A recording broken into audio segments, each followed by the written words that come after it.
네, 안녕하십니까. 이번 시간에는 서양윤리사상, 우리 또 근대의 또 도덕 철학이 아주 중요한 한 축을 담당하는 공리주의, 그 공리주의를 시작한 제레미 벤담에 대해서 배워보도록 하겠습니다. 자, 옳고 그름의 기준, 결과론과 공리주의예요. 자, 칸트주의가 의무론이었다면 공리주의는 결과론이라 할 수 있겠네요. 자, 우리 사례 하나를 보도록 하겠습니다. 만약에 여러분이, 자, 사고 실험이죠, 이거는. 어떤 섬에서 죽어가는 백만장자와 단 둘이 있게 되었다고 칩시다. 이 백만장자는요, 본인이 죽을 것을 알고 유언으로 내가 응원하는 뉴욕 양키스라고 하는 야구팀이 있는데, 참고로 이제 전 세계에서 가장 유명하고 돈이 많은 야구단이죠. 이 야구단의 전 재산 200만 달러를 기부해 주세요 라고 유언을 하고, 당신은 그것을 지키겠다고 약속한 다음에 백만장자는 안도와 감사의 미소를 지으며 사망하게 됩니다. 자, 뉴욕 양키스로 돈을 이제 기부하려고 이제 가는데, 자, 난 다른 내 개인적인 이익으로 이걸 가로챌 생각이 없어요, 전혀. 이때 가다가 동아프리카에 200만 명을 구할 수 있다라고 하는 기부 광고를 보게 되네요. 하필 딱 그 돈이면은 동아프리카 사람들의 생명을 구할 수가 있어요. 이 세계 기약 구호 기구의 진실성, 자, 믿어 의심할 수가 없다라는, 이거 확실하다고 칩시다. 이럴 때 여러분은 백만 장자의 유언, 뉴욕 양키스에 기부한다는 것을, 그 약속을 지키고 그대로 갈 것인지, 혹은 동아프리카 200만 명의 생명을 구하기 위해서, 목숨을 구하기 위해서 이 돈을 쓸 것인지, 그렇게 되면 약속을 어기게 되는 것이죠. 여러분이라면 어떤 거 고르시겠습니까? 백만장자는요, 이미 죽어서 없어요. 그런 사람의 약속을 지켜야 될까요? 동아프리카 200만 명을 구할 수가 있는데. 하지만 이건 내 돈이 아니기도 해요. 이제 그 백만장자의 돈이기도 합니다. 그래도 백만장자가 죽은 다음엔 그에게 소유권이 있는 걸까? 그래도 나에겐 약속이란 게 있지 않나? 이런 식의 갈등 가능하죠. 이 갈등에 대해서, 만약에 의무론자라면 약속을 지키는 것 자체가 의무이기 때문에 그 약속을 지켜야 된다라고 말했겠지만은, 오늘 보게 될 공리주의자들, 결과주의자들은 다른 이야기들을 할 수가 있습니다. 자, 결과론과 고전적 공리주의. 어떤 행위가 옳은지 그른지, 도덕적인지 도덕적이지 않은지를 판단하는 기준보다 결과다. 결과를 놓고 판단하는 것이에요. 올바른 행동이란 최선의 결과를 가져오는 것이다. 자, 내가 어떤 동기를 가지고서 행동을 합니다. 행위, 칸트는 이때 선의지에 따라서 그 동기를 마음 먹고 행동하는 것이 도덕적이다 봤죠. 자, 결과로는요, 이 동기가 중요한 게 아니에요. 뭐가 중요하다? 결과가 중요하다. 그 결과가 굿, 좋은 결과냐, 배드, 나쁜 결과냐, 행복이냐, 불행이냐, 이익이냐, 손해냐, 이것이 중요하다는 것이죠. 결과로 판단하는 것이다. 좋은 의도로 도와줬으나 결과가 나쁜 경우보다, 의도는 좋지 않았으나 결과가 좋은 경우가 차라리 더 나을 수가 있다는 것이고요. 애초에, 자, 우리 칸트주의자들은요, 결과라는 것은 우리가 통제할 수 없기 때문에 도덕의 기준이 되면 안 된다고 봤어요. 반대로 결과론자들은 동기는 인간의 마음속에 있는 것이고, 이건 알 수가 없다. 저는 착한 마음을 먹고 했는데요. 어떻게 알아요, 그거를? 남의 마음을 들여다볼 수가 있나요? 그저 그 사람이 말하는 거에 의존할 수밖에 없잖아요. 심지어 그 사람 본인도 본인의 동기를 착각할 수도 있는 것이고요. 알 수 없고, 눈에 보이는 건, 우리가 확실하게 알 수 있는 것은 결과밖에 없다는 것입니다. 그래서 누구를 위한 결과인가? 오직 나만을 위한 결과를 추구한다. 이기주의. 타인의 결과를 먼저 추구한다. 이타주의. 사회 전체의 결과를 추구한다. 공리주의가 되겠습니다. 그래서 이런 결과론의 입장은 고대 에피쿠로스 학파에서부터 찾아볼 수가 있겠는데요. 에피쿠로스 학파는 쾌락과 고통이라고 하는 결과를 놓고서 행위를 판단했었죠. 우리의 목표는 뭐다? 우리의 행위의 목표는 쾌락이라는 것이 목표가 되겠네요. 쾌락이라는 결과. 이제 가장 뛰어난 쾌락으로서 고통이 제거된 바로 그 상태, 아타락시아를 주장했다는 점 역시 기억하시면 되겠고요. 바로 이 에피쿠로스의 쾌락주의, 결과로서의 쾌락주의 이어받은 또 다른 결과주의, 근대의 공리주의가 되겠습니다. 나의 쾌락을 넘어서 사회적인 쾌락, 사회적인 고통을 계산하는 그러한 결과주의. 그래서 의무주의랑 달리 행위의 가치가 미리 결정되어 있지 않다고 봐요.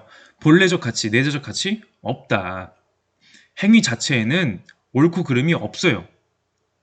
내가 누굴 때렸으면, 누구에게 거짓말했으면, 누구의 짐을 들어줬으면 그건 그냥 그 행동이고요. 그 행동이 어떤 결과를 내느냐에 따라서 우리는 그 행동을 평가할 뿐입니다. 선한 결과를 야기했다? 선이고요. 악한 결과를 야기했다? 그것은 악이네요. 그죠? 똑같은 행위를 할지라도 시대적인 상황, 사회적인 상황에 따라서 결과가 다를 수 있고 우리는 그때그때 선과 악을 다르게 부를 수가 있는 것입니다. 칸트주의자들은 시대와 상황에 관계없이 무조건적으로 옳은 행위가 있다고 봤지만 전혀 다르죠. 거짓말하기 뭡니까? 본질적으로 본래적으로 나쁨이 악이라는 것이 그 안에 들어가 있는 게 아니에요. 나쁜 결과를 산출하기 때문에 하지 말라는 거예요. 만약에 특정한 상황에서 예외적으로 보통은 우리가 이제 거짓말이 나쁘다라고 말을 하지만은 왜냐면 대부분 거짓말은 나쁜 결과를 산출할 수가 있으니까 장기적으로 봤을 때 경우에 따라서 거짓말을 하는 게 정말로 나을 수도 있는 거 아닙니까? 그땐 하는 거죠. 왜? 진짜 선한 결과를 위해서.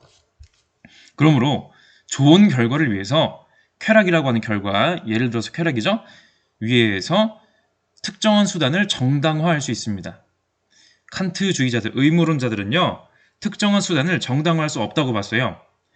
아무리 좋은 목적을 가지고 있다고 하더라도 자, 세계의 평화를 위해서 그러면 인간 절반을 죽여야겠군 이런 식의 얘기 안 한다는 거예요. 하지만 공리주의자들은 좋은 목적이라면 좋은 결과를 의도한다면 좋은 결과를 낼 것이라면 의도라기보단 낼 것이라고 보는 게 맞겠죠. 낼 것이라면 특정한 수단 허용할 수 있어요. 잠재적인 테러리스트를 검거하기 위해 용의자를 고문하는 것. 의심받는 사람 아직 증거 없습니다. 그럼에도 불구하고 용의자 10명을 고문해가지고 한 명 잡았어요. 진범을 잡아서 10만 명의 시민을 구했다? 성공한 겁니다. 국가 안보를 위해서 전쟁을 막으려고 상대 정치인이나 타국 정치인을 도청했어요. 대화를 몰래 녹음했어요. 전쟁 막았다? 많은 시민들의 생명 구했다? 그럼 된 겁니다. 대신에 조심하셔야겠죠? 난 무조건 결과를 위해서 했는데요. 좋은 결과를 내셔야 돼요. 결과에 대한 책임을 강조할 수밖에 없다는 것이고요. 자, 그래서 우리는 이러한 결과론 그리고 이 결과론이 경험론이라고 하는 시대적인 흐름을 만나서 전개된 공리주의에 대해서 배워보도록 하겠습니다. 공리주의보다 사회적 유용성, 유틸리티 혹은 효용, 공리라고 부릅니다. 자, 유틸리티를 강조하기 때문에 사회적 유용성을 강조하기 때문에 유틸리타리아니즘, 공리주의가 되겠습니다. 이거에 따라서 옳고 그름을 판단하겠다. 사회적으로 그러니까 도덕 이론이든 정치 이론이든 다수에게 사회적으로 많은 사람에게 유용한 행위이다. 그런 법이다. 그런 정책이다. 옳은 것이고요. 다수에게 해롭다. 나쁜 거예요. A 정책과 B 정책이 있습니다. 1번 사람, 2번 사람, 3번 사람 쭉쭉쭉쭉 n번 사람 합쳐서 1번 사람에겐 10의 쾌락. 1번, B 정책은 1번 사람에겐 마이너스 5의 쾌락. 뭐 5, 4, 뭐 7, 11, 뭐 이런 식으로 쭉쭉쭉 있겠죠? 다 더하는 거예요. 더해봤더니 A라고 하는 정책은요, 총합 100의 쾌락을 산출하고요. B라고 하는 정책은 총합 101을 산출해요. 그러면 101을 산출하는 B라는 정책이 좀 더 공리주의적으로 봤을 때 더 옳은, 더 바람직한 정책이나 법이 된다고 할 수가 있겠습니다. 아이디어는 굉장히 간단하죠. 고전적 공리주의, 양적 공리주의, 질적 공리주의, 현대 공리주의, 규칙 공리주의, 선호 공리주의 이거 말고도 공리주의의 유형은 되게 많긴 한데 우리는 교과서 단위에서는 이 4가지 한번 배워보도록 할 거예요. 자, 여기에다가 아까 말했었던 에피쿠로스의 쾌락주의. 에피쿠로스의 쾌락주의는 참고로 이제 소극적 쾌락주의자 개인적 쾌락주의거든요. 야, 정치 참여 그런 거 피곤하다. 그런 거 하면 힘들어진다. 하지 말고 개인적으로 소소하게 친구들하고 우정을 쌓으면 살자. 개인적이고 소극적인 고통이 없는 게 좋은 거다. 아타락시아. 쾌락과 고통. 자, 이게 기준이에요. 쾌락주의. 이거에 더해서 영국의 경험론. 지식, 도덕의 근간은 경험이고요. 프랜시스 베이컨 뭐라 했습니까? 관찰과 실험이 중요하다고 했었죠? 관찰과 실험으로 검증할 수가 있어야 돼요. 그래서 이 쾌락을 관찰하고 실험하고 검증하는 그러한 작업들 하게 될 것입니다. 여기에 더해서 역사적인 배경도 볼까요? 자, 이 각국에서는 그 당시에 여러 의미에서 이제 정치 혁명들이 일어나고 있었거든요. 자, 우리 찰스 1세와 이제 올리버 크롬웰 되겠는데 영국에 내전이 일어납니다. 왕권 신수설을 주장하던 그런 신봉하던 찰스 1세가 의회랑 갈등을 해요. 자, 왕권 신수설 뭡니까? 왕의 권력은 누가 줬다? 디바인, 신성한 것이다. 신으로부터 부여받은 권력이기 때문에 너네 신하들이 하찮은 인간들이 이거 어떻게 할 수가 없다. 이 왕권을 건드린다? 이것은 신의 권위를 건드리는 아주 불손한 행위인 것이에요. 이걸 믿고서 이제 의회와 갈등을 하는데 자, 영국이 어떤 나라죠? 잉글랜드, 스코틀랜드, 웨일즈, 이제 그리고 이제 뒤에 북아일랜드까지 이런 식으로 이제 합쳐져 있는 나라인데 스코틀랜드의 반발, 아일랜드의 반발, 지금은 북아일랜드지만은 잉글랜드의 내전 등등이 더해져가지고 전쟁에 휩싸이게 되고요. 여차저차해서 자 중간 과정은 세계사 시간이 아니니까 생략할게요. 결국에 여러 번의 이제 내전에서 패하고 찰스 1세가 내란 혐의로 처형을 당하는 사형 판결을 받게 되는 것입니다. 왕은 뭐다? 왕의 권력은 인간이 건드릴 수 없는 신성한 것이 아니라 왕 또한 법정에서 나와서 재판받고 처형당할 수 있는 개인이라는 점을 알려주는 사건이 되는 것이죠. 물론 이제 찰스 1세 같은 경우에는 그 법정에 나와서도 이 왕을 판결하는 이런 법정은 애초에 무효다라고 이제 일관성 있게 주장을 하는데요. 받아들여지진 않았고요. 나중에 이제 처형 이후에 호국경 크롬웰 청교도식 공화정을 수립하게 됩니다. 영국 역사에서 아주 짧은 시간 동안 왕이 없었던 공화정의 시대가 되는 것이죠. 청교도 혁명이라고도 부르는데 이 그 막 길거리 노래 금지, 춤 이런 거 금지, 이제 너무 엄격한 정책을 하다가 이제 그 외에도 여러 가지 이유로 인해서 다시 왕정이 복고가 되는 그런 영국의 역사가 되겠네요. 자, 이것뿐만이 아닙니다. 명예혁명, 청교도 혁명 이후에 왕정이 부활하는데 다시 왕과 이번엔 제임스 2세와 다음 이제 왕과 이제 의회가 갈등을 하는 것이죠. 왕은 카톨릭이고 의회는 영국 성공회예요. 게다가 역시 제임스 2세 동안 왕권 신수설을 신봉하고 있었고요. 그러다가 제임스 2세의 딸 메리와 그 남편인 오렌지 공작, 자, 네덜란드에서 왔죠. 오렌지 공작. 참고로 이제 네덜란드 축구팀의 그런 상징 색깔이 또 오렌지색이지 않습니까? 어쨌든 이 둘이 와가지고 제임스 2세를 몰아냈습니다. 이 과정에서 큰 전쟁이 일어나지 않고 사실상 스무스하게 전개가 됐다라고 해가지고 명예로운 혁명이다. 명예혁명이라고 이름을 이제 붙이게 되는 것이고요. 메리 2세와 윌리엄 3세가 공동 즉위하게 되고 즉각적으로 권리 장전을 승인하게 됩니다. 왕이 왕권 신수설, 전제 군주제로 맘대로 하겠다가 아니라 왕이 알아서 하는 것이 아니라 의회가 하겠다. 의회가 정치하십시오. 왕은 이제 권력의 상징적인 인물로 이제 남는 것이죠. 의회주의가 시작이 되게 됩니다. 또 있습니다. 미국의 독립혁명, 자, 미국의 그 독립전쟁이라고도 부르는데요. 이제 권력이 나뉘어졌다는 의미에서는 독립전쟁도 맞는데, 세계사적인 평가로는 이제 독립혁명이라고도 부르는 게, 그러니까 미국 혁명이라고 부르는 것도 틀린 말은 아니라고 생각합니다. 왜냐면은, 당시 미국 어떤 나라였습니까? 이제 아메리카 대륙 동쪽의 13개 주가 영국의 식민지였어요. 영국에서 이제 이주해 온 사람들이 영국 식민지로서 이제 열심히 일하고 세금 바치고 뭐 이러고 있었는데, 대표 없이 세금 없다. 영국의 그런 세금을 더 걷어야 되는 사정에 의해서 세금을 더 걷겠다, 더 내놔라 하니까 시민들이 이제 반발하는 거죠. 신민들이 no taxation without representation. 야, 우리 의견이 정치에 반영이 하나도 안 되는데 너네들 마음대로 세금 그렇게 더 올리면 되겠냐? 안 된다는 것이고요. 뭐 보스턴 차 사건이라든지 여러 가지 사건들이 이제 더해져 가지고 뭐 대륙회의 소집, 미국 독립선언문, 그래서 미국이 결과적으로 영국으로부터 독립을 하게 됩니다. 자, 미국이란 나라가 뭐 독립해서 어쩌라는 겁니까? 미국이란 나라는요, 기존에 있었던 유럽의 나라들과 달리 왕이 다스리는 국가가 아니라 대통령이 다스리는 국가, 다스린다? 대통령이 이끄는 국가, 자유주의, 사회계약설, 공화주의, 천부인권, 자연권, 이런 식의 내용들이 미국의 헌법과 독립선언문에 담기게 되는 것이죠. 자, 그래서 미국은 군주가 평생 동안 통치하고서 자기 아들에게 물려주는 군주 국가가 아니라 대통령이 특정한 임기만 마치고서 물러나는 그런 국가가 되는 것이고요. 초대 대통령인 조지 워싱턴이 그러한 이제 스타트를 잘 끊었죠. 이제 4년 해서 8년 하고서 난 2번만 하고 간다. 그래서 이후 대통령들도 그러한 딱 2번까지만 하고 가는 전통을 이제 지켰죠. 그러다가 나중에 이제 FDR 이 대통령이 이제 2번을 넘어서 이제 했던 그런 역사도 있었고요. 어쨌든 자유가 아니면 죽음을 달라. 천부인권. 모든 인간은 돈이 있든지 말든지 귀해 보이든지 천해 보이든지 상관없습니다. 누구든지 인권 가지고 있다. 누구든지 자연법에 따라서 이제 다스림 받아야 된다. 국가는 사회계약서로 만들어진 것이다. 공화주의적 국가, 로마를 좋아했죠. 그리고 자유주의. 물론 이제 그럼에도 불구하고 미국의 당시에 이제 노예들이 있었던 사회이기도 하고 뭐 좀 귀족적인 사람들이 통치했던 뭐 그런 시대적인 한계도 뭐 없지 않은데 어쨌든 뭐 이렇게 세계사적인 전환점을 만들어줬다는 점 정도로 생각하시면 되겠네요. 여기 더해서 프랑스 혁명이 되겠습니다. 야, 프랑스 혁명 아주 유럽 전체를 아주 뒤흔들어 놨죠. 당시 구체제 제1계급 성직자, 제2계급 귀족, 제3계급 평민으로 나눠져 있었던 바로 그 프랑스가 되겠고요. 이 프랑스가 그 영국이랑 미국이랑 전쟁할 때, 야, 이거 프랑스랑 영국이랑 사이가 썩 좋지 않잖아요. 그래서 야, 미국이 독립하는 걸 지원해주면은 영국이 아주 힘들어하겠지?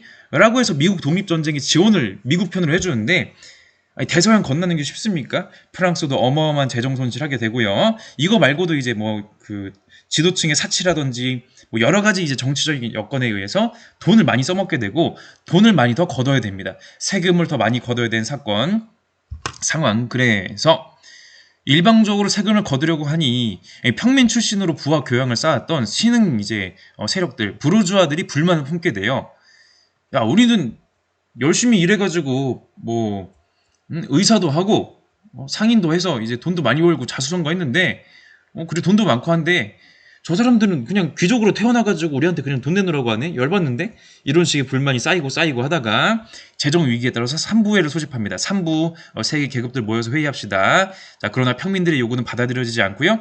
제3신분이 국민의회를 설립하고 테니스 코트의 서약을 함으로써 분위기가 무르익게 됩니다. 여긴 또 이제 루소의 이제 사회계약설이라든지 이런 내용들이 또 배경적인 학문의 배경으로 작용을 하게 되는데요. 하여간 뭐 중간 과정은 그렇고 결과적으로 바스티유 감옥을 습격하고 프랑스 혁명이 일어나서 프랑스의 왕권 체제가 무너지게 됩니다. 이때 프랑스 인권 선언, 다시 말해서 인간과 시민의 권리 선언을 통해서 인간에겐 기본권이 있다. 저항권이 있고 국민 주권이 있고 사상 및 언론의 자유, 권력 분립의 원칙, 소유권 등등 인간이라면 이러한 권리를 가지고 있다라고 한 당시 계몽주의 사상의 정수를 담아냈다고 할 수가 있겠네요. 자, 물론 이제 프랑스 혁명도 이런 역사적인 전기를 마련한 것은 맞지만 또 역사적인 사건이니만큼 그 이면에 또 어두운 그런 역사들이 있긴 했거든요. 근데 뭐 그거는 차차 또 얘기할 기회가 있으면 좋겠네요. 중요한 건 뭐다? 정치적인 면에서 혁명들이 일어나는 것이고요. 루이 16세 결국 처형당합니다. 왕이 혁명 재판소 설치, 방대 전쟁, 이게 그 흑역사고요. 마리 앙투아네트 처형, 테르미도르 쿠데타 등등의 사건들로 전개가 되고 나중엔 결국에 왕권이 다시 세워지고 심지어는 독재자 이제 왕이라고 할 수 있는 이제 나폴레옹이 이제 집권해가지고 전 유럽을 상대로 전쟁을 하는 일까지 벌어지긴 하는데 뭐 참 그런 여러 가지 역사가 있죠, 그죠? 자, 어쨌든 지금까지 나온 정치혁명들 뭐다? 특정한 국왕이 전제 권력으로 절대 군주로서 다수의 시민들 위해 군림하는 것이 아니라 다수의 시민들을 위한 정치적인 철학이 필요해지는 시대다라는 것이고요. 자, 농업혁명 봅시다. 농업혁명, 인더스트리얼 레볼루션. 자, 농업의 생산력이 증대가 됩니다. 농업 생산의 기술이라든지 여러 가지 도구라든지 그러면서 농업 생산력이 증대가 되니까 인구가 많아지죠? 인구가 많아지니까 더 많은 일자리가 필요해요. 근데 생산력이 증대되고 땅이 가만히 농지 면적이 크게 확장이 안 되면 인력이 남게 되죠, 결국에. 이 남는 인력도 어디로 가야 되나? 일단 노동력이 많아진 상태. 자, 이때 식민지 확대. 여기저기 약소국들 이제 가가지고 이제 식민지로 삼아가지고 상품 수요의 그런 시장으로 삼는 겁니다.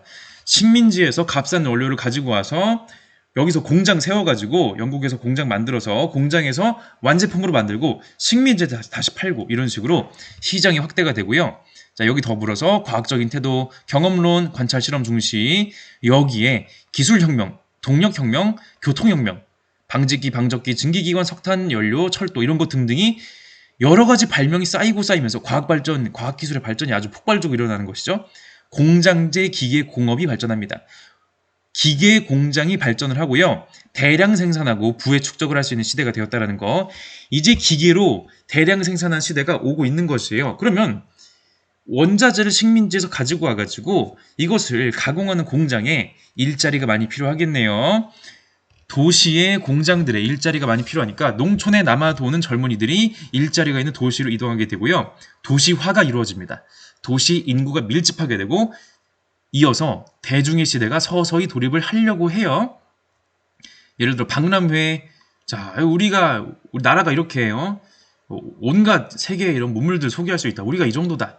이제 크리스탈 팰리스라든지 19세기 후반에 이거 좀 더 먼 미래 이야기인데 영화야말로 아주 대중적인 예술이죠, 그죠?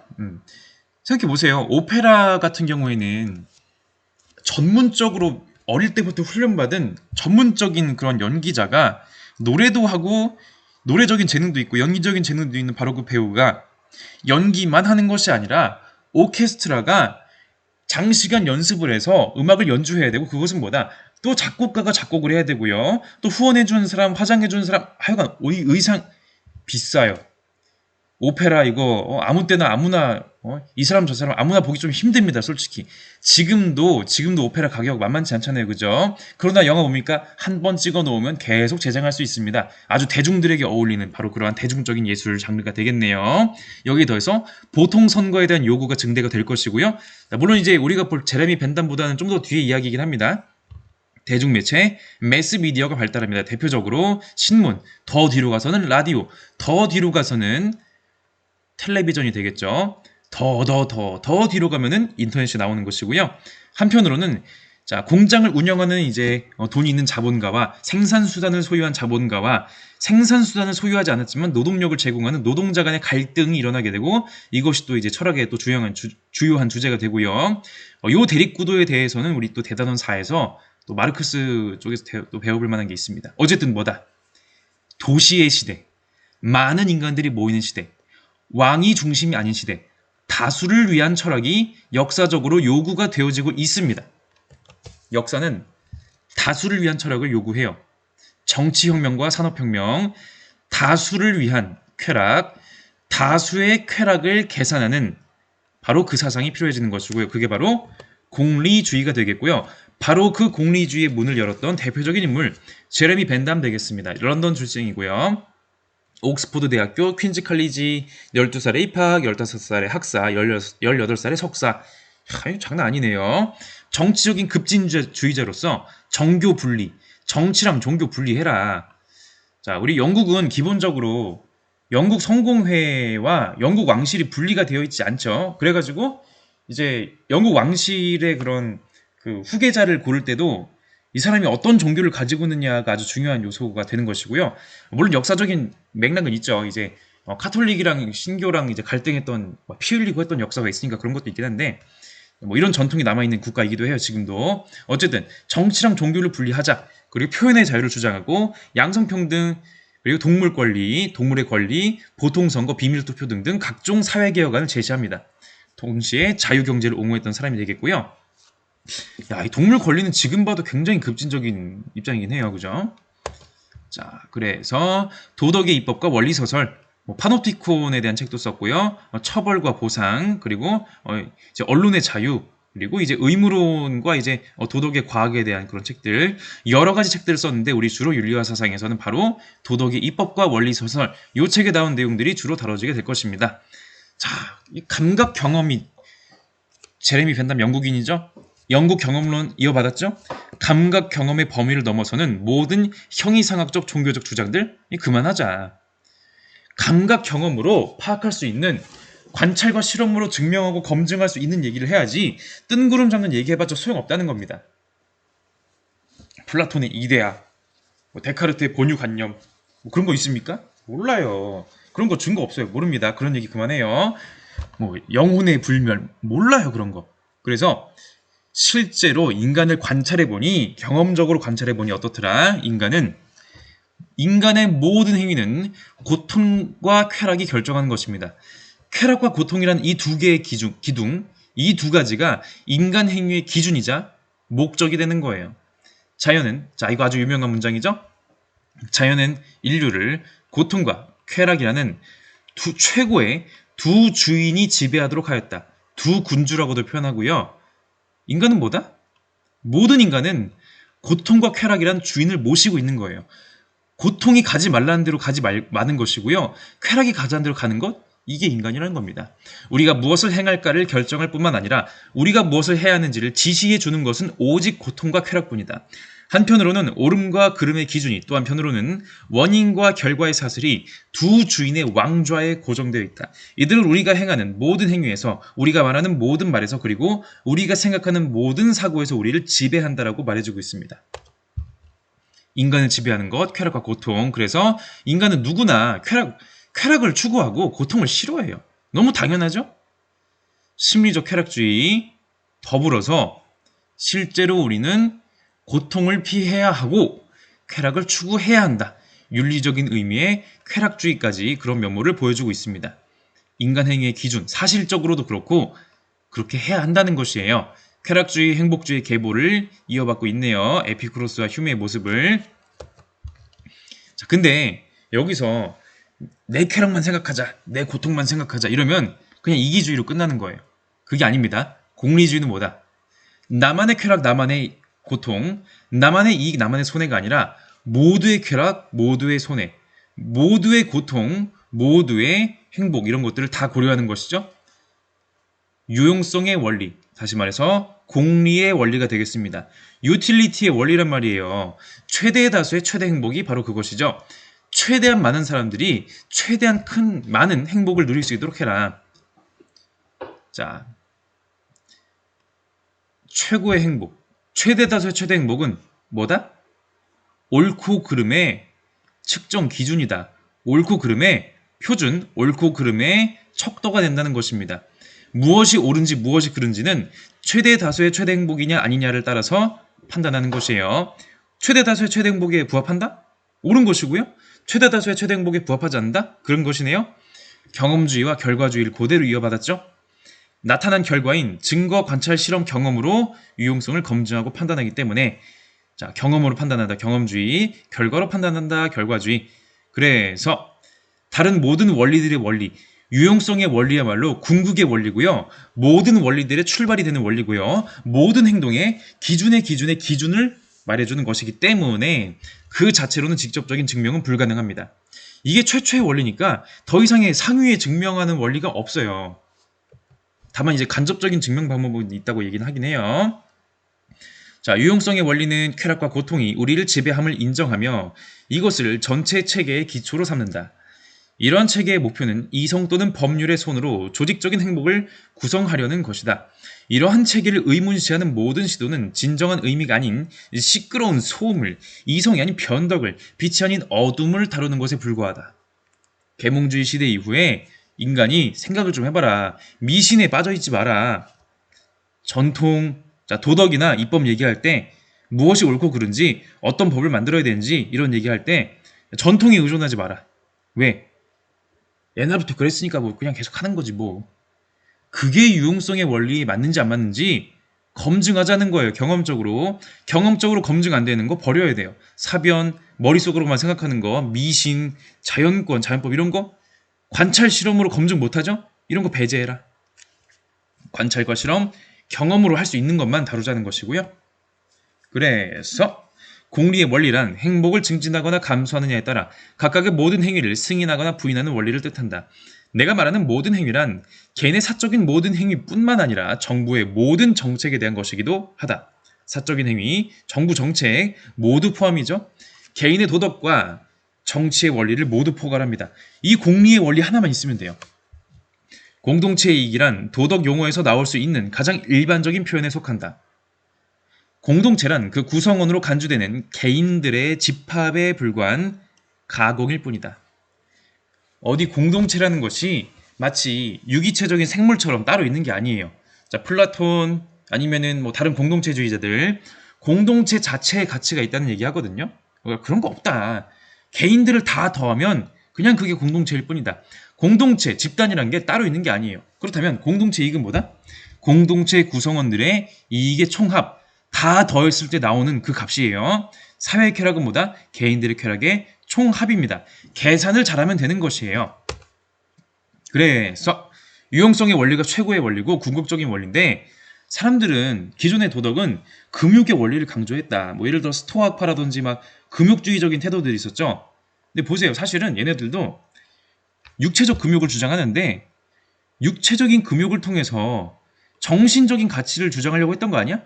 결국엔 이게 목적 아니었어? 이것도 사실은 쾌락 아닌가? 이것도 유용성 아닌가요? 이런 식으로 말해주는 것이죠. 또 하나 금욕주의 원리는 일관성 있게 적용될 수가 없다. 모든 인간이 다 금욕주의 해봅시다. 경제가 돌아가나요? 모든 인간이 다 금욕주의 해요. 주식시장이 돌아가요? 안 됩니다. 경제 발전하려면 이러면 안 돼요. 자, 동정 및 반감의 원리에 대해서 도덕감에 호소하는 태도는 무성의하다. 야, 이거 전부 다 내가 동정심 때문에 그런 거야. 이거 인간에게 도덕감이 있다니까? 무성의해요. 왜? 동정심인지 도덕감인지 이거 경험적으로 뭐 어떻게 할 건데요? 그저 감정에만 호소하는 것은 객관적이지가 않아요.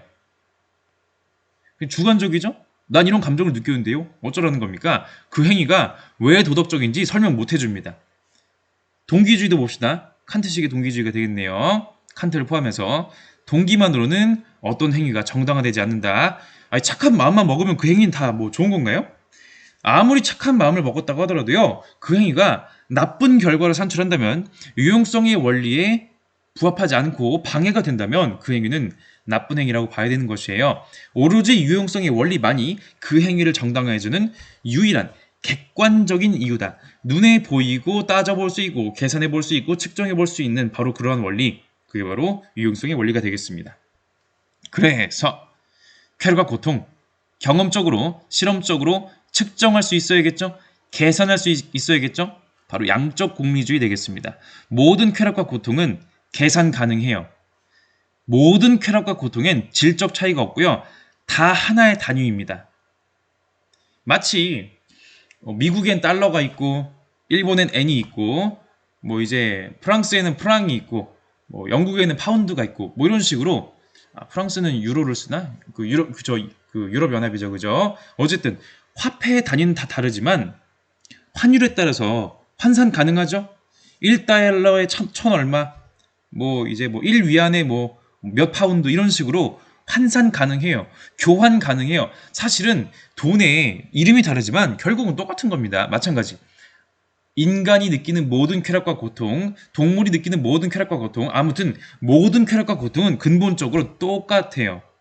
그러므로 전부 다 하나의 틀로, 하나의 기준으로 계산할 수가 있고요.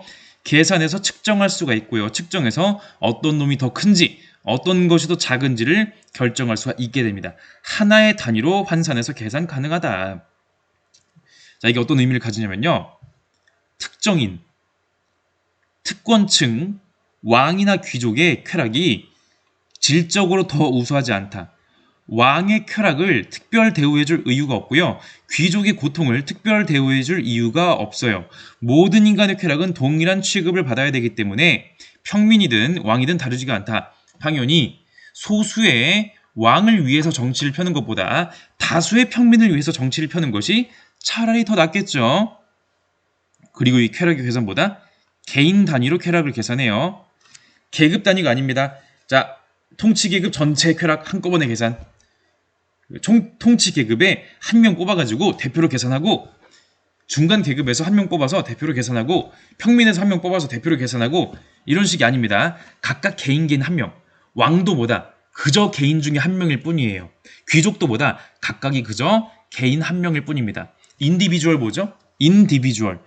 디바이드, 나누다. 인디바이드, 여기다 형용사. 나눌 수 없는. 우리 그 물리학에서는 계속 최고로 작은 입자가 뭐냐, 근본 입자가 뭐냐를 탐구하잖아요. 자, 과거의 자연 철학자들 뭐 물이다, 물이 근본이다, 아니다, 물, 불, 바람, 흙이다, 이런 식으로. 아니면 데모크리토스 원자다. 자, 뭐 분자 구조가 있고요. 분자를 쪼개면 원자가 나오고요. 원자를 쪼개면 그 이제 원자도 이제 구체적으로 보면은 원자 핵과 전자, 원자 핵도 양성자, 중성자, 양성자, 중성자도 이런 식으로 쪼개서 더 이상 안 쪼개지는 것. 그게 바로 인디비주얼인데, 정치 단위에서 인디비주얼은 한 명의 개인이에요. 정치 단위의 가장 근본적인 단위, 가장 원초적인 단위, 가장 출발점이 되는 단위가 뭐다? 개인이다. 개인주의적이고 평등주의적인 정치관, 여기서 은근히 시작이 되는 것이죠.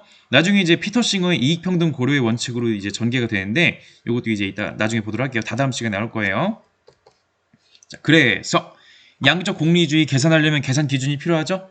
7가지 제시해주고 있네요. 강도, 지속성, 확실성, 신속성, 다산성, 순수성, 범위. 어렵지 않습니다. 모든 쾌락과 고통은 이걸로 볼 수가 있어요. 자, 강도. 얼마나 강하냐? A 쾌락과 B 쾌락이 있을 때 어떤 게 더 세게 들어오냐는 거예요. 아주 직관적이죠? 예를 들어서 이제 여러분 라면 먹을 때 더 매운 라면이 있고요. 덜 매운 라면이 있죠. 라면에 들어가 있는 매운맛이라는 이름의 그 고통의 크기는 라면마다 다른 것이에요. 더 강한 거. 이거 뭐 강도는 뭐 설명 많이 할 필요 없죠. 너무 쉬우니까. 지속성 얼마나 오래 지속되느냐. 쾌락이나 고통이 1초 만에 끝날 수도 있고요. 10초 동안 지속될 수가 있고요. 1분 동안, 며칠 동안, 한 달 동안 지속되는 쾌락이 있다는 것이죠. 당연히 더 오래 지속될수록 같은 값이면 오래 지속되는 게 좋은 것이죠. 확실성과 불확실성. 얼마나 확실하게 오냐. 당연히 확실하게 오는 쾌락이 더 좋은 것이죠. 막 간헐적으로 막 3분의 1 확률로 와요. 이거 애매하네요. 그죠? 물론 이제 되게 특이한 게 인간은 간헐적인 강화를 할 때 쾌락을 더 크게 느끼는 경우가 있거든요. 그러니까 맨날 똑같은 쾌락을 예측 가능하게 주는 것보다 예측 불가능하게 확률적으로 주는 거야. 그러면 이제 더 집착을 하는 거죠. 근데 이제 또 그걸 또 선 넘으면 또 이제 가차가 돼가지고 이제 도박처럼 되는 거죠. 이제 게임 아이템을 뽑으려고 너무 극악의 확률 막 돌려야 되고 막 그런 거. 어쨌든 확실한 쾌락이 좋은 거죠. 신속성과 근접성 혹은 원격성. 빨리 얻을 수 있는가? 시간적으로, 공간적으로 가까이에 있는가? 신속성과 원격성. 자, 그 다음에 다산성, 생산성. 자, 다산성, 순수성 범위는요, 좀 설명이 필요할 것 같은데, 다산성은 뭐다? 그 쾌락이 다음 쾌락으로 이어지느냐, 또 다음 쾌락을 산출하느냐, 또 다음 쾌락을 낳느냐는 것입니다. 당연히 쾌락이 다음 쾌락을 그 다음 쾌락을 연쇄적으로 낳으면 낳을수록 좋은 거죠. 고통이 그 다음 고통을 연쇄적으로 낳으면 낳을수록 안 좋은 것이죠. 뭐 예를 들어 이런 겁니다. 담배를 피웠다고 칩시다. 담배를 열심히 펴가지고 오랫동안 담배를 열심히 펴서 폐암에 걸렸어요. 폐암에 걸리면 자, 폐암이 이제 하나의 이제 고통이라고 칩시다. 폐암 걸리면 숨쉬기 힘들고 호흡 과정에 문제가 생겨요. 이것도 하나의 고통이죠? 이게 끝이 아닙니다. 암은 온몸으로 전파가 돼서 다른 장기들도 제대로 된 기능을 못하게 하죠. 또 다른 장기들도 기능을 못하게 해요. 전신으로 퍼져서 아주 끔찍한 고통으로 가는 그런 과정들. 다산성, 생산성 있는 쾌락이나 고통이 있다는 것입니다. 순수성, 그 쾌락이나 고통에 다른 고통이나 쾌락이 섞여 있느냐는 것이죠. 자, 똑같은 100의 양이 결과적으로 똑같은 100이라고 하더라도 순수하게 100짜리인 거랑 쾌락 120과 고통 20이 섞여 있는 것은 다르다는 것이에요. 순수한 게 좋은 것이죠. 자, 범위 확장성이네요. 그죠? 영향력이요. 다른 사람에게 얼마나 더 많은 쾌락과 고통을 주느냐. 그러니까 이 쾌락과 고통이 나에게서 끝나는 것이 아니라 다른 사람, 우리 사회로 얼마나 더 퍼져나가느냐. 이게 바로 범위가 되겠고요. 여기서 바로 우리가 이제 사회적인 쾌락주의의 면모를 확인할 수가 있는 것이죠. 그죠? 나만에서 끝나는 것이 아니라 그러니까 내 행동이 나에게서 끝나는 것이 아니라 이 사회에 쾌락과 고통을 더 줄 수가 있다는 점. 자, 이렇게 볼 수가 있겠습니다. 자, 범위. 그것이 적용되거나 그것에 영향받을 개인들의 수를 고려해야 된다. 자, 그래서 한쪽에서는 쾌락의 총량을, 다른 쪽에서는 고통의 총량을 합산해보라. 그리고 쾌락의 총량에서 고통의 총량을 차감해보라. 만일 차감한 값이 쾌락 쪽에 기운다면 그것은 개별적 개인의 이익과 관련해 전반적으로 행위에 좋은 경향을 제시하는 것이 될 것이다. 그러나 차감한 값이 고통 쪽에 기운다면 그것은 전반적으로 나쁜 행위에 나쁜 경향을 제시하는 것이 될 것이다. 더하기 빼기 다 해가지고 플러스 값이다 좋은 거, 마이너스 값이다 나쁜 거. 도덕 이론의 과학화가 되겠습니다. 이러한 구체적인 계산 기준을 제시해주고 있죠. 그래서 제레미 벤담 같은 경우에는요, 이러한 공리주의적인 내용을 아까도 말했잖아요. 제레미 벤담은 단순히 공리주의만 주장한 것이 아니라 여러 가지 사회 개혁안들, 급진적인 사회 개혁안들을 주장했었거든요. 형법에 대해서도 형법에 대한 법 경제학적 입장, 처벌 왜 하는 것이다. 이것도 역시 공리주의적으로 하는 거예요. 처벌 왜 한다? 사회적으로 유용하니까. 사회적으로 유용한 처벌만 하셔야 돼요. 복수하려고. 눈에는 눈 이겠니? 저놈이 나쁜 놈이라서. 이게 아니에요. 어느 방침이 유용하느냐에 따라 처벌은 수단에 불과합니다. 최선의 결과를 도출하는 수단이에요. 처벌은. 범죄자를 교화하기 위해서 처벌할 수 있죠? 이 범죄자를 그냥 평생 동안 감옥에만 썩게 하는 것보다 교화시켜서 정상적인 사회인으로 바꿔가지고 사회로 내보내서 사회에서 제대로 기능하게 하면 그게 더 우리 사회에 득이 되겠죠. 범죄자 교화. 그래서 이제 단순히 감옥이라고 하기보다 이제 교도소라고 하는 게 바로 그런 거죠. 또 범죄 예방의 효과. 자, 처벌을 함으로써 아직 범죄자가 아닌 사람들에게 나도 처벌하면 저렇게 되겠구나 라는 것을 보여줌으로써 다음 범죄가 일어나지 않게 억제하는 효과가 있는 거예요. 그래서 처벌하는 겁니다. 당연히 본보기로서의 처벌도 할 수가 있는 것이죠. 잘못 걸린 사람 한명 확실하게 혼내가지고 야 이게 바로 범죄의 나쁜 점이야 라고 일벌백계 하는 그런 것도 가능한 것이고요. 이게 나중에 그 칸트주의적인 처벌관하고 참 대립이 되는 부분이라서 이거 생활관리 포인트입니다. 이 생활관리에서 많이 보세요. 특히 사용제도 할 때 나올 거예요. 자, 파놉티콘을 제안하기도 합니다. 파놉티콘 뭐다? 특유의 이제 효율적인 교도소 감시 체계인데, 자, 가운데에 그 교도관이 있고요. 사이드에 동그랗게 죄수들이 모여 있어요. 각각이 따로따로 있습니다. 따로 있는데 간수는 죄수를 볼 수 있고 죄수는 간수를 볼 수 없는 특수일이라고 칩시다. 그러면 볼 수 있었을 때에 비해서 죄수가 간수가 딴 데 보고 있네? 딴짓 해야지. 간수가 없네? 딴짓 해야지. 탈옥해야지. 이게 아니라 언제 날 보는지 몰라요. 그러면 오히려 내가 죄수 입장에서 내 행동을 내가 검열하게 됩니다. 나 지금 감시당하는 거 아니야? 불안한데. 괜히 내가 쓸모없는 짓 했다가 있고 나중에 혼나면 어떡하지? 스스로를 검열하는, 자기 검열하는 바로 그러한 죄수들. 나중에 이제 미셸 푸코 같은 또 이제 학자들은, 사회학자들은 이런 걸 또 이제 인용해가지고 이제 현대인들은 지금 파놉티콘 같은 데 살고 있다. 자기 감시하고 있다. 이런 식으로 이제 비꼬는 거죠, 사회를. 어쨌든, 이런 것보다 최소한의 비용으로 최대한의 효율을 끌어낼 수 있는 그런 감옥의 체계가 되겠죠? 아주 공리주의적이에요. 심지어, 오토 아이콘. 자기 시체도 공리주의적으로 활용하죠? 야, 이 유명한 철학자라면은 그 사람의 시체를 활용해서 교육적인 효과가 있다면 내 시체도 활용해라. 내가 죽으면 박제해서 전시해놔라. 옛날에 이러한 철학자가 있었군요. 그의 공리주의 정신을 기억해 봅시다. 자, UCL 스튜던트 센터에 지금 전시가 되어 있다고 합니다. 물론 이제 그 시체에 그 방부 처리를 했으나 목 위에 부분은 처리가 잘못돼가지고 목 위에는 따로 보관하고 있고 이제 그 밀랍 인형이라고 하네요. 얼굴 부분은. 자, 이런 말도 해요. 이거 아주 급진적인 고통을 느낀 능력이 중요하다. 언젠간 동물에게도 인간이 아닌 동물이 그 누구에게도 빼앗기지 않을 권리를 획득하게 될 날이 올지도 모른다.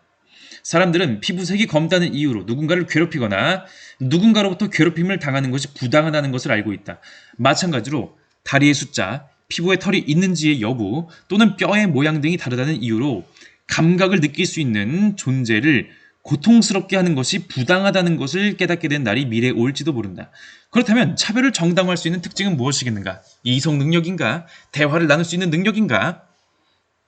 다 자란 말이나 개는 갓난아이보다도 훨씬 합리적이고 인간과 원활하게 의사소통 가능하다. 그렇게 치면은 갓난아이는 이성적인 능력 뭔지도 모르겠고 대화도 못하니까 갓난아이는 뭐 물건 취급해도 되나요?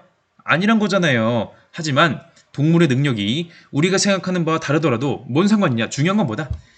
동물들이 이성적인가? 말할 수 있는가? 언어 능력 이게 아니에요. 자, 기존의 이런 학자들은 이걸 중요시했죠. 중요한 건 뭐다? 그들이 고통을 느낄 수 있는가가 중요하다는 것이에요.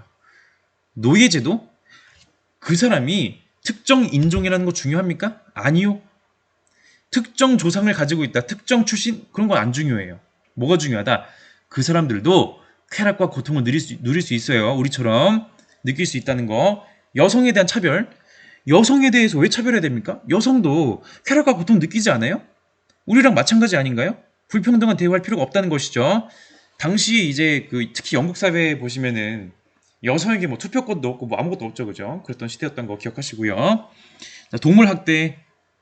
동물들도 쾌락과 고통을 느끼는데 함부로 대우할 수 없다. 그러니까 이 모두의 쾌락은 양적 공리주의자죠. 인간의 쾌락이라고 해서 더 높게 쳐주는 거 아니죠? 질적으로 동일한 것이므로 공평하게 대우하는 것이 맞다. 부당하게 차별하지 마라. 도덕적 대우의 근거가 이성이 아니기 때문에 쾌락과 고통을 느낀다는 사실이기 때문에 쾌락과 고통을 느낀 존재들을 마찬가지로 대우해 주셔야 돼요. 나중에 이런 논리가 피터 싱어에게 발전하게 되고요. 이게 또 이제 토마스 아퀴나스를 비롯한 기존의 사상가들하고 아주 대척되는 부분이죠. 그 혹성 탈출이라는 영화가 또 떠오르네요. 또 갑자기. 어쨌든 이런 양적인 공리주의는요, 동시에 비판을 받기도 합니다. 아니, 푸시핀 놀이가, 푸시핀 뭐죠? 그 막 교실 게시판 같은 거 보면은 종이 같은 거 이제 꽂아 넣으려고 핀 같은 거 있잖아요. 앞정 같은 거. 그거거든요. 푸시핀을 꽂았다가 뗐다, 꽂았다가 뗐다. 이게 시를 짓는 것만큼이나 좋다. 만약에 쾌락의 강도나 지속 시간 등등 계산해 보니까 똑같다면 푸시핀 놀이를 하든 시를 짓든 상관이 없다는 거, 똑같다는 거예요. 그런데 상식적으로 그냥 푸시핀 놀이 하는 거랑 시를 짓는 거랑 똑같냐 이거예요. 명성, 우정, 뛰어난 솜씨, 경건함, 분명히 우리가 훌륭한 가치들이라고 보는 것인데 이런 정신적인 가치들, 감각적인 쾌락이랑 똑같은 거 맞냐? 이게 괜찮은 거야 이거? 양적 쾌락주의의 문제점, 양적 공리주의의 문제점, 쾌락들 사이의 질적인 차이를 무시한다. 우정을 지키기 대 미식하기. 크기만 크다면 뭘 골라도 상관없습니다.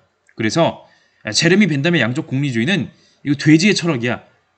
야, 공리주의 돼지의 철학이다. 야, 훌륭한 정신적인 성취, 뭐 지식의 발견, 지적인 뭐 기쁨 이런 거?